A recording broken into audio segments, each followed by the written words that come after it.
Obviously, as you head down the stretch in February, you want your team to be playing good. You want to be playing hard. You want to continue to try to get better each and every day. It's the season of teams are either looking to the end of the season with a happy face or a sad face. They're they don't want it to end, or they're ready for the season to be over. And I do think our team still enjoys playing, and they enjoy each other. And it's not always easy going through the SEC, especially what we've got down the stretch. But hopefully they'll continue to have a positive outlook, and we can continue to improve. Even in our losses, I think it's important for us to get something positive out of those games. Questions? What's a positive you took out of the LSU game? Yeah, our turnovers were less. I thought that was a big improvement from our previous game. I think conceptually we had a few things defensively that we wanted to see. That's hard to explain when you give up a lot of points like we did, but I think sometimes just philosophically, if you can get a few things done positively, and maybe you have some aha moments with your team, and so hopefully we can find some of those as well. You mentioned some teams go out with a smile, some with a sad face. When you're in sad face moments with your players now, how do you encourage them? How do you make them see the bright side? Yeah, I think the first thing that's really important is that you're just really honest with your team, and we've said it from day one. We were going to be honest with them throughout the season. How we're playing, who we're playing, what is the outlook, and we understand what we're up against. We understand the SEC. We understand the challenges that it presents. So I think, first off, honest conversations with our players. I think that's important. But I also think, continuing to believe in our players, continuing to find ways that they can be good and find ways that they can be successful. I think that's really important. But then also just, for us, you start with good kids.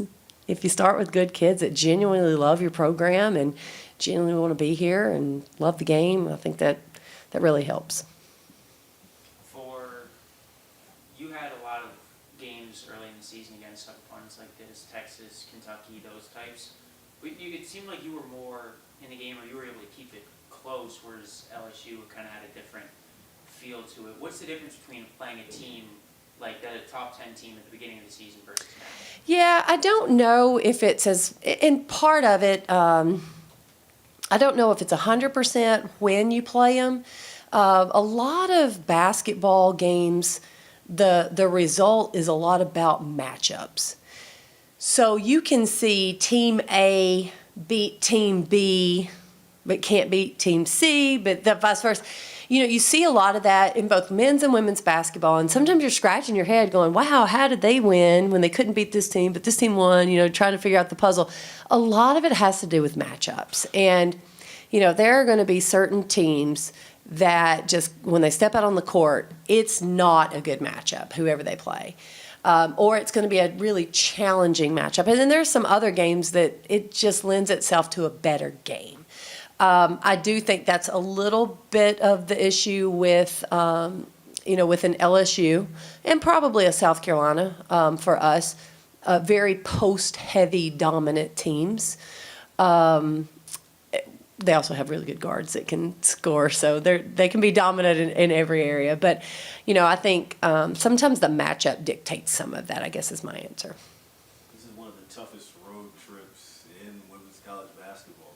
How do you prepare your team for that? Yeah, it's a very good analysis of it.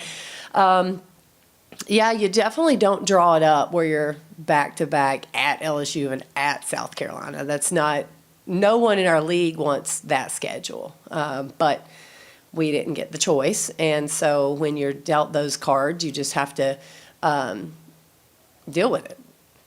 And you have to understand what you're going into. So, for us, the preparing for it, we'll hopefully – when you go back to back, you can learn something and maybe utilize a couple of similarities in your game plan. You're challenging your team to be, to pull together in a really challenging environment. I think that's as big as anything right now. We're going to be so outsized. I mean, we were at LSU, we will be at South Carolina. So, we just have to try to find ways to be tough and scrappy. And then, hopefully be able to, spread them out a little bit on our offensive end. About the size issue, what kind of impact has Jordana made in the 2 games back, and especially being able to utilize it, kind of a true center like that? Well, when we have Jordana, she does give us a little bit of presence in there, both offensively and defensively, that we just won't have without her. We move Grace around quite a bit. Really, Grace's role doesn't change with or without her, except for the defensive end, and it puts a lot more stress defensively on Grace without Jordana. So. We miss her when she's not out on the court, and I'm proud of her for really fighting to get back, and we're still, she's still a day-to-day as we continue to play through the end of the season. So, we're already low numbers, we're already small. You just don't want to lose your biggest kid in these big games. Where's the mind state of your team right now? So we were off Monday after our LSU game. Our first practice back is today, here in a few minutes. I think they have a pretty good outlook.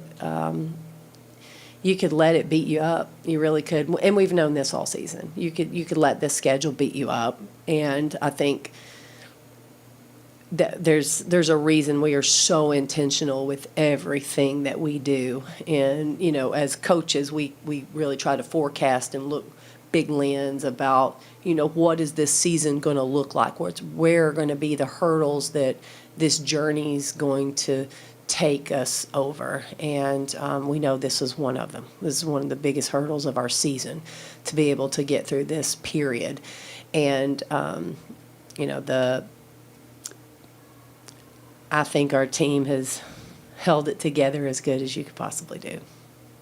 I know you've kind of touched on you can't instill that mindset that you want to come back and have to fight after every loss in your players. But is there anything that, as a coaching staff, you guys can do to really kind of keep them from dwelling on a loss like that? Yeah, I think there are a lot of things you can try to do. We have competitive players; they want to win, so that's hard. It hurts them, and we allow them to hurt, and we're okay with that. I think we don't talk about moral victories with our team, because I think it could be a little offensive to a group of competitive players. But at the same time, we can talk about growth.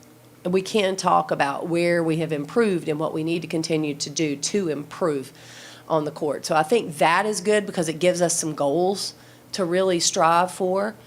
And then, like I said, I still think, I'll go back to it, I still think the honest conversations that we have with our players, I think, is really important. They need to hear the truth. And so I think they can navigate that landscape because of it. And then, as coaches, listen, we will get creative. We will try to find ways to